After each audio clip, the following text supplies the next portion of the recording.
பத்து தலகாரி பேய அடக்க வர சூலத்தை ஏங்கிக் கொண்டு ஆவேசம் கொண்டாளம்மா. உடுக்கை ஓச கண்டு ஓடி வந்த ஏனம்மா,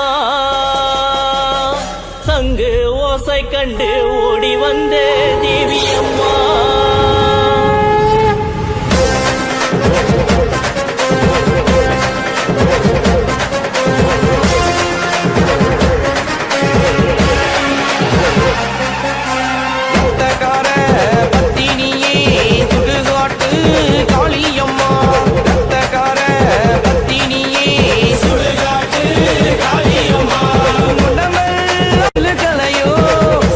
தாய்